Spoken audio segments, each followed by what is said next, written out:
Hello दोस्तों, स्वागत है आप सभी का आपके अपने चैनल बेसिक नॉलेज में। दोस्तों आज का वीडियो 9th क्लास के विद्यार्थियों के लिए बहुत ही ज़्यादा खास है, क्योंकि इस वीडियो में लोग देखने वाले हैं आप लोग क्लास 9th का साइंस का चैप्टर 1 जो ऑब्जेक्टिव क्वेश्चन एग्जाम में पूछे जाएंगे वही, जो कि बहुत महत्वपूर्ण है। वेरी इंपॉर्टेंट क्वेश्चन है। टॉप 40 क्वेश्चन लेकर आए दोस्तों, इससे बाहर कुछ नहीं। जी हाँ, जो भी एग्जाम आप लोग ऑब्जेक्टिव एग्जाम होगा, चाहे आप Jharkhand board, Bihar board, UP board, कोई भी बोर्ड से हो आप सभी के लिए बहुत जरूरी ये टॉप 40 क्वेश्चन, क्योंकि इससे बाहर फिर आप लोग क्वेश्चन नहीं आने वाला है। और चैप्टर का नाम है हमारे आसपास के पदार्थ।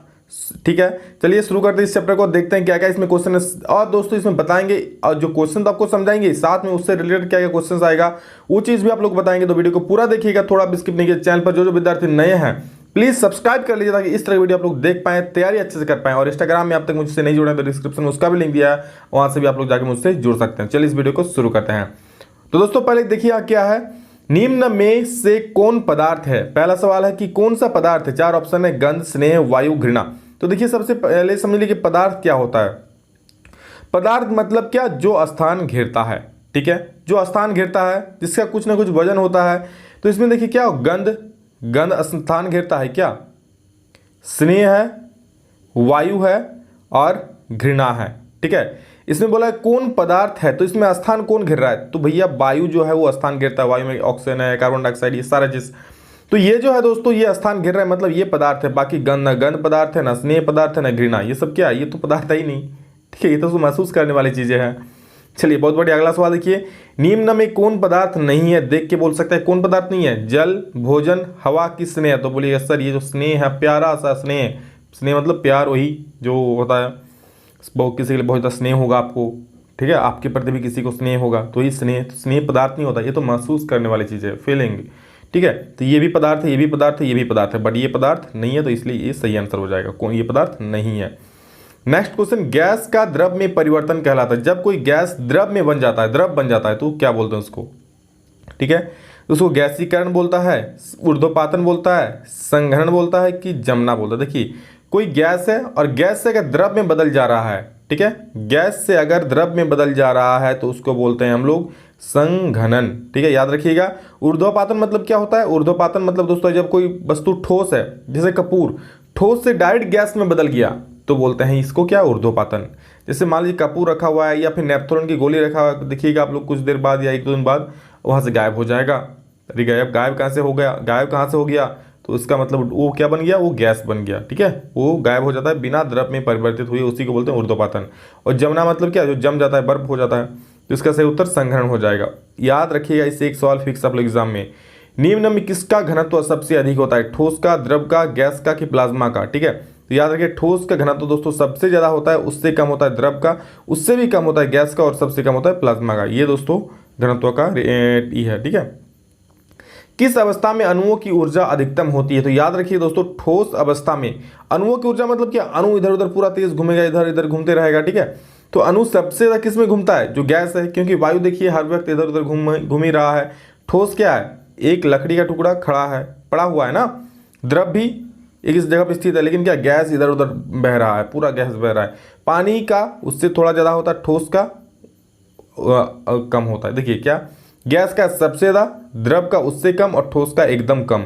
यानी कि सबसे अधिकतम ऊर्जा किस में होगी, गैस में। ठीक है, गैस के अणु हर वक्त इधर उधर घूमता रहता है, उससे कम होगा ठोस का, और उससे भी कम किसका होगा, द्रव का होगा, यानी गैस का सबसे ज्यादा होगा। ठीक है, 6 नंबर, पदार्थ की किस अवस्था में अंतराणुक बल प्रबलतम होता है। अंतराणुक बल मतलब एक दूसरे को जो वो लोग आकर्षण से जुड़े हुए रहते हैं, मतलब एक दूसरे को अट्रैक्शन फोर्स से एक दूसरे को एकदम पूरा खींचे हुए रखता है। आप लोग किसको, आप लोग गैस जो हवा में चलते हैं, आप लोग को अवरोध प्राप्त होता है क्या, अवरोध होता है कि नहीं, गैस मुझे रोक रहा है, हवा रोक रहा है, नहीं। लेकिन ठोस दोस्तों जहाँ होता है वहाँ बहुत जोर अवरोध होता है। ठीक है, उसको लोग पार नहीं कर, लकड़ी को खींच के तोड़ सकते हैं आप, डंडा को खींच के नहीं तोड़ सकते हैं, क्योंकि उसमें अंतराणुक बल बहुत ज़्यादा होता है ठोस में। ठीक है, हाँ वही पानी में उससे कम होता है, यानी द्रव में, और गैस में सबसे कम होता है। गैस में हाथ चलाइए ऐसा ऐसा कुछ नहीं बुझाइएगा। हाँ वही अगर कहीं भी पानी है वहाँ पे अगर हाथ चलाइएगा ऐसा, तो आपको फील होगा कि हाँ मुझे कोई रोक रहा है। हवा में तो कोई रोकने वाला ही नहीं है ना, तो वहाँ आंतरिक क्या बोलते हैं उसको, आंतरिक जो अंतराणुक बल होगा वो बहुत कम होता है। द्रव में उससे ज़्यादा होता है, ठोस में मारेगा आपका हाथ टूट जाएगा, टूट जाएगा ना, लकड़ी के टुकड़ा को आप मारिएगा हाथ से टूट जाएगा, आपका हाथ ही टूट जाएगा, लकड़ी नहीं टूटेगा। आपका जो घर बना हुआ है सीमेंट का, उसमें मारिएगा हाथ, अवरोध प्राप्त होगा। क्यों, क्योंकि इसका अंतराणुक बल बहुत ज़्यादा होता है। ठीक है, नेक्स्ट 7 नंबर, निम्न में से किस में कणों की अधिकतम गति होती है? तो अभी हम बताएं किस में अधिकतम गति हो जाएगा, तो गैस में दोस्तों कणों की गति अधिकतम होती है। 8 नंबर, जल का क्वथनांक। तो देखिए एक होता है क्वथनांक, एक होता है दोस्तों गलनांक। ठीक है, क्वथनांक मतलब ऐसा तापमान जिस पर कोई वस्तु उबलने लगता है, जिस पर कोई द्रव उबलने लगता है, उबलने मतलब फूटने लगता है, जैसे पानी को गर्म करते हैं देखता है ना, बड़ बड़ फूटने लगता है, तो वो उसका क्वथनांक हो गया। मतलब ऐसा तापमान जिसमें कोई पदार्थ या कोई द्रव उबलने लगता है उसे हम लोग क्या बोलते हैं, क्वथनांक। तो जल का क्वथनांक कितना, 100 डिग्री सेंटीग्रेड, 100 डिग्री सेल्सियस, इस ताप पर दोस्तों जल उबलने लगता है। ठीक है, 9 नंबर देखिए क्या बोल रहा है, शुद्ध जल का क्वथनांक होता है। शुद्ध जल का क्वथनांक कितना होता है? तो दोस्तों शुद्ध जल का क्वथनांक कितना होता है पता है? 100 डिग्री तो होता ही है, लेकिन यहाँ बोला है केल्विन में, तो केल्विन बदलने के 273 जोड़ दीजिए तो कितना हो जाएगा, 373 केल्विन। ओके, 9 नंबर हो गया। 10 नंबर, बर्फ का गलनांक कितना होता है? बर्फ का गलनांक, बर्फ कितना डिग्री में गल जाता है?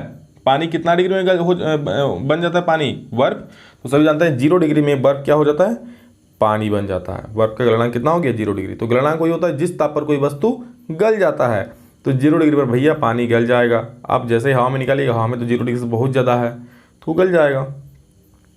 11 नंबर, दोस्तों जितना सवाल मैं बता रहा हूँ आप लोग एग्जाम के लिए बहुत ही ज़्यादा महत्वपूर्ण है। ये सारे सवाल आप लोग एग्जाम में से जरूर कुछ ना कुछ में से आएंगे। जितना सारे सवाल मैं यहाँ बता रहा हूँ तो हर एक सवाल को देखिए, बहुत ज़्यादा इंपॉर्टेंट है, और इससे संबंधित जो बीच में समझा रहा हूँ उसको भी समझ जाइए ताकि आप लोगों को बाद में दिक्कत ना हो। देखिए रटना तो हर जगह पर रट लीजिएगा, किताब में भी ये क्वेश्चन मिल जाएगा, लेकिन वहाँ समझ नहीं पाइएगा ना, इसलिए अच्छे से समझ लीजिए, सबसे ज़्यादा जरूरी है, समझना मोस्ट इंपॉर्टेंट है। 300 के तापक्रम बराबर है, 300 केल्विन तापक्रम को आपको ताप जो है उसको आपको डिग्री से बदलने वाला है, 273 से माइनस कर दीजिए, आपका आंसर आ जाएगा 27 डिग्री सेंटीग्रेड। ठीक है, चलिए 12 नंबर देखिए, गर्म भोजन या इत्र की गंध दूर तक किस कारण से फैल जाती है? विसरण, संगलन, वापन या फिर द्रवन? तो पहले समझिए, जो गर्म खाना बनता है तो हम लोग दूर बैठे रहते हैं तो ही अच्छा हम लोग को महक आ रहा है, अरे हाँ इतना महक आ रहा है, अच्छा आज चिकन बना है, आज हम लोग का आज ये दाल बना है, आज ये सब्जी बना है, आप लोग महक से ही सुनकर समझ जाते हैं ना। तो वो महक आपके जो नाक उस तक कैसे पहुंचती है? वायु में जो छोटा छोटा कण होता है ना, वायु में छोटा छोटा कण, अब वायु बह रहा है, आप यहाँ पे बैठे हुए हैं और यहाँ पर खाना तैयार हो रहा है, तो इससे क्या बहुत भाप निकल रहा है। ठीक है, और इसके कण जाके वायु में मिल रहा है और कण एक दूसरे के साथ टकराते हुए गति करते आपके नाकों तक पहुंच रहा है। तो इस प्रक्रिया को दोस्तों बोलता है विसरण। विसरण क्या? जब कोई कण वायु के साथ मिल जाता है उसे हम लोग विसरण बोलते हैं। तो ये इसका जो कण है, खाना का कण है, जो उसका महक निकल रहा है उसका कण है, वो वायु के साथ मिल जा रहा है और आपके कण नाक तक पहुंच जा रहा है, तो आपको सुगंध मिल जा रहा है। ठीक है, आप बोल रहे हैं हाँ ये चीज़ बन रहा है, तो क्या हो जाएगा, विसरण हो जाएगा। विसरण मतलब वही होता है कि दो कणों का आपस में परस्पर मिलन, जो मिल जाना होता है, मिक्सर। 0 डिग्री सेल्सियस पर जल की भौतिक अवस्था क्या होगी? 0 डिग्री पर दोस्तों जल क्या हो जाएगा? विलयन हो जाएगा, तरल हो जाएगा, गैस हो जाएगा कि ठोस हो जाएगा 0 डिग्री पर? तो दोस्तों ये सवाल आप सभी के लिए है कि आप लोग कमेंट में बोलिए क्या होगा 0 डिग्री में। 0 डिग्री यानी कि 273 केल्विन में कितना होगा, बताइए सभी लोग कमेंट में जरूर बोलिएगा, मैं इसका इंतजार करूंगा। नेक्स्ट 14 में देखिए, किसी ठोस पदार्थ का सीधे वाष्प में परिवर्तन कहलाता है। ठोस में है सीधे वाष्प मतलब गैस बन जा रहा है, क्या हो जाएगा उसको बोलते हैं, अभी हम बोले ऊर्ध्वपातन बोलते हैं। अगर सीधे ठोस से वर्प बन जाए, गैस बन जाएगा बिना द्रव बने। गर्म करने पर गैस का आयतन, जैसे जैसे आप गैस को गर्म कीजिएगा तो गैस फूलता है, यानी कि उसका आयतन बढ़ जाता है। याद रखिएगा, गर्म करने पर गैस क्या होता है, बढ़ जाता है। क्यों? क्योंकि कणों की जो गति ऊर्जा होती है वो बढ़ जाती है, फिर वो इधर उधर और ज़्यादा दौड़ने लगता है, तो उसका जो गैस का जो आयतन है वो और बढ़ जाता है। द्रव में क्या अनिश्चित रहता है? तो दोस्तों द्रव का आकार अनिश्चित रहता है, आप जानते होंगे। द्रव मतलब क्या, पानी, दूध, चाय, ये सब क्या है, द्रव है। अब इसका आकार कैसे बदलता है सर? तो आप लोग द्रव को यानी पानी को गिलास में डालिए तो गिलास का आकार ले लेगा, जग में डालिए तो जग का आकार ले लेगा, मग में डालिए तो मग का आकार ले लेगा, बाल्टी में डालिए बाल्टी का आकार ले लेगा, कटोरा में डालिए कटोरा का आकार ले लेगा।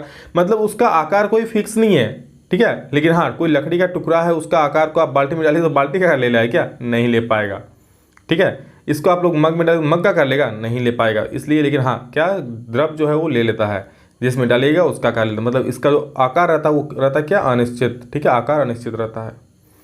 अगला 17 नंबर देखिए, शुष्क बर्फ क्या है? शुष्क बर्फ यानी कि ठोस कार्बन डाइऑक्साइड। याद रखिएगा, शुष्क बर्फ को बोलता है ठोस CO2 यानी कि ठोस कार्बन डाइऑक्साइड। बहुत महत्वपूर्ण सवाल एग्जाम में बहुत बार पूछा गया है।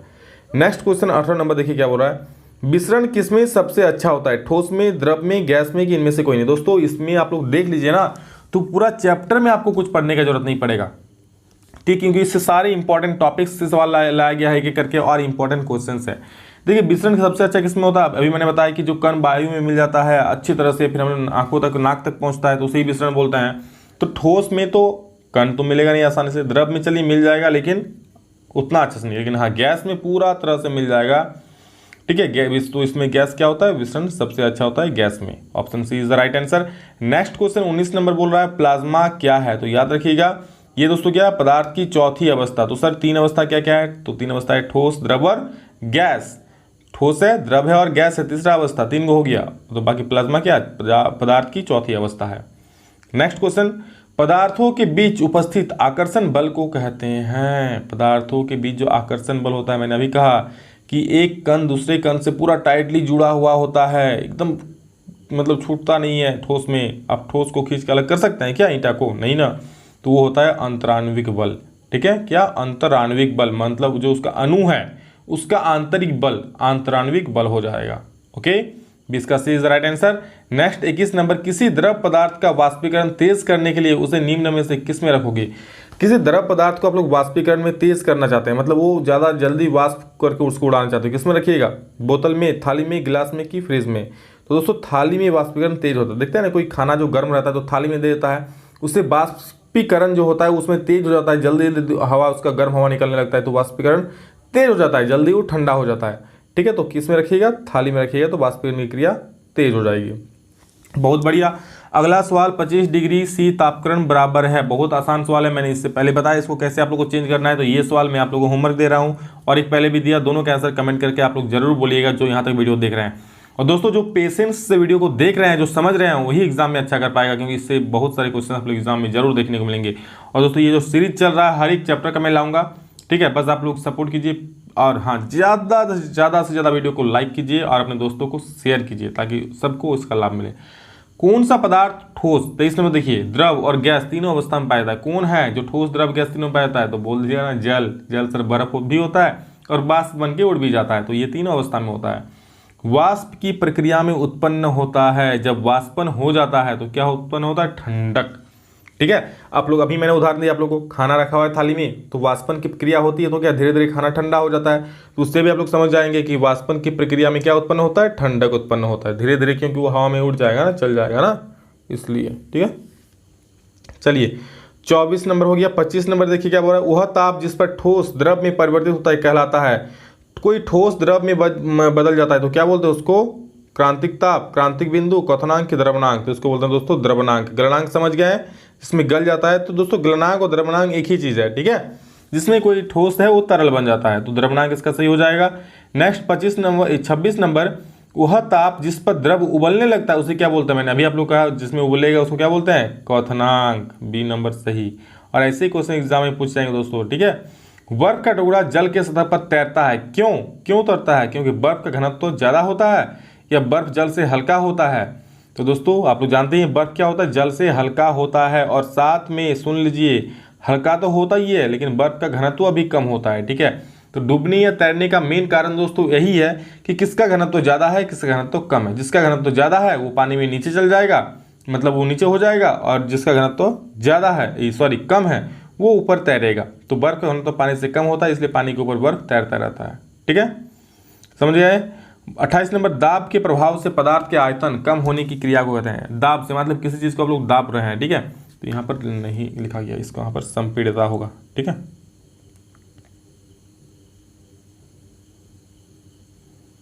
संपीड्यता। दाब के कारण किसी पदार्थ का आयतन में जो कमी होता है इस क्रिया को बोलते हैं संपीड्यता। याद रख लीजिएगा, जैसे मान लो किसी को आप दबा के छोटा कर दिए, ठीक है, तो वो हो गया संपीड्यता उसका। गैस सबसे ज़्यादा संपीड़ित होते हैं, आप लोग पता है कि गैस को दबा करके आप छोटा बहुत कर सकते हैं। उतना गैस को एक छोटा सिलेंडर में भर देता है, समझे हैं, तो क्या होता है, गैस का संपीड़न बहुत ज़्यादा होता है। फिर द्रव का होता है, और ठोस में दोस्तों होता ही नहीं है संपीड़न, बहुत कम नाम मात्रा होता है। नेक्स्ट, दाब के प्रभाव, ये तो हो गया। 29 नंबर, निम्न में द्रव को चुने। द्रव कौन है, चीनी है, दूध है, वाष्प है कि बर्फ है। तो आप लोग देख के बोल दिया ना, द्रव सर, दूध द्रव है, बचपन से पढ़ते आ रहे हैं, बिल्कुल बचपन का प्यार। देखिए, तो नेक्स्ट क्वेश्चन हम लोग आए दोस्तों, यहाँ देख लीजिए, अमोनियम क्लोराइड को गर्म करने पर क्या होता है। देखिए अमोनियम क्लोराइड दोस्तों जो होता है वो श्वेत कलर का, यानी कि सफ़ेद कलर का क्रिस्टल होता है, टुकड़ा होता है। ठीक है, तो उसको गर्म करने पर वो सीधे सीधे गैस में परिवर्तित हो जाता है बिना पिघले हुए। तो अमोनियम क्लोराइड मान लीजिए हम अभी बोले कि कोई ठोस है, सीधा सीधे बदल के सीधा गैस में परिवर्तित हो जाता है, तो उसे क्या बोलते हैं, उसे ऊर्ध्वपातन बोलते हैं। या क्या हो जाएगा, अमोनियम क्लोराइड का ऊर्ध्वपातन हो जाएगा। उसको अगर गर्म करेंगे तब, ठीक है, वो द्रव में नहीं बनेगा, सीधा पिघल के छू। 32, निम्न में कौन पदार्थ की सामान्य अवस्था नहीं है। तो दोस्तों हम लोग जानते हैं ठोस भी सामान्य अवस्था है, द्रव भी है, गैस भी, लेकिन प्लाज्मा दोस्तों सामान्य अवस्था नहीं है, यह चौथी अवस्था है। वाष्पीकरण की क्रिया द्रव में किस भाग में होती है। वाष्पीकरण की क्रिया जो होती है दोस्तों द्रव में किस भाग में होती है, संपूर्ण द्रव में, मतलब पूरी होल द्रव में ही होता है, कि निचले भाग में होता है, कि सतह पर होता है, कि किस भाग में होता है। तो वाष्पीकरण आप लोग देखेंगे, ठीक है, यहाँ पर मान लीजिए पानी है, यहाँ आग जल रहा है, पानी है, तो वाष्पीकरण यहाँ से वाष्प होकर उठता है ना, मतलब कहाँ पर होता है, सतह पर। जो सतह है दोस्तों वहीं पर वाष्पीकरण की प्रक्रिया होती है, ठीक है, याद रखिएगा ना। तो क्या हो जाएगा, सतह पर हो जाएगा। 33 हो गया। 34 नंबर, पदार्थ का अवस्था परिवर्तन किससे होती है। ताप में परिवर्तन से, जी हाँ। दाब में परिवर्तन से, जी हाँ। तापक्रम बढ़ने और दाब घटने से, सभी में होता है। आप लोग ताप बढ़ाइएगा तो भी पदार्थ का परिवर्तन हो जाएगा, जो क्या है ठोस या द्रव जो भी है उसमें परिवर्तन हो जाएगा। दाब बढ़ाइएगा तो भी परिवर्तन हो जाएगा, ठीक है, सारा चीज़ है। तो इसमें क्या हो जाएगा, all of the above, option D is the right answer, इनमें सभी। वायुमंडल में उपस्थित गैसों में वाष्प कौन है, ऑक्सीजन, हाइड्रोजन, नाइट्रोजन की जल। कौन वाष्प होता है, तो सभी लोग जानते हैं जल जो होता है, जल वो वाष्प के रूप में भी होता है, ठीक है, वही तो वाष्प होकर उड़ता है ना। तो वायुमंडल में क्या है, जल ही वाष्प के रूप में है। प्लाज्मा क्या है, तो दोस्तों प्लाज्मा हम बहुत बार बता चुका आप लोग को, पदार्थ की चौथी अवस्था है, इसलिए बहुत ज़्यादा इंपॉर्टेंट क्वेश्चन जितना मैं सारे इस चैप्टर में लेकर आया हूँ, हर एक क्वेश्चन इंपॉर्टेंट है, क्योंकि हर एक जगह में छाट छाट का सारा क्वेश्चन लेकर आया हूँ, और इससे बाहर दोस्तों एग्जाम में कुछ नहीं आएगा। अगर आप एग्जाम देने जा रहे हैं, कोई भी ऑब्जेक्टिव क्वेश्चन एग्जाम आने वाला है, तो इसको जरूर देख लीजिए। नैप्थोलिन की गोली बिना कुछ अवशेष छोड़े गायब हो जाती है, कौन सी प्रक्रिया है, देख के बोलिए, ऊर्ध्वपातन, क्योंकि अब नैप्थोलिन क्या होगा, सीधा सीधे गैस में परिवर्तित हो जाएगा। खाना बनाने वाली गैस में गंध किस यौगिक की उपस्थिति के कारण होती है, किसके कारण होगा, ethyl mercaptan, methyl isocyanide, butane की मिथेल। इसमें जो दोस्तों गंध होता है वो किसके कारण होता है, तो ये इथाइल मार्कप्टेन के कारण गंध होता है, ठीक है। अगला सवाल देखिए क्या बोला है, सिलेंडर में भरा हुआ द्रवित पेट्रोलियम गैस एलपीजी है, क्या है, तो वो द्रवित मतलब ही समझ रहे हैं, द्रव बोल रहा है, द्रवित, तो ये क्या है, द्रव है, ऑप्शन ए सही हो जाएगा। और अंतिम सवाल आप लोगों का साइंस क्लास 9 चैप्टर 1 का अंतिम सवाल क्या है, देखिए, कौन कपड़ा गर्मियों में ज़्यादा आरामदेह है, सभी लोग बचपन से पढ़ते आ रहे हैं, क्या, सूती कपड़ा, तो ऑप्शन ए सही हो जाएगा। और इसी के साथ दोस्तों आप लोगों को चैप्टर 1 कंप्लीट होता है, इससे बाहर कुछ नहीं। जी हाँ, जितना सवाल मैं यहाँ पर पढ़ाया सबको देख लीजिए, आप लोग एग्जाम में बहुत ज़्यादा हेल्प होगा। आप लोग मॉडल पेपर आएगा इसी से आएगा, एग्जाम में क्वेश्चंस भी इसी से आएंगे, तो एग्जाम से पहले इसको जरूर देख लीजिए, अपने सारे दोस्तों को जरूर शेयर कर दीजिएगा, ताकि सभी को इसका लाभ मिले और आप भी इसका लाभ ले। चलिए दोस्तों अभी के लिए फिर मिलते हैं नेक्स्ट वीडियो में, तब तक के लिए जय हिंद, वंदे मातरम।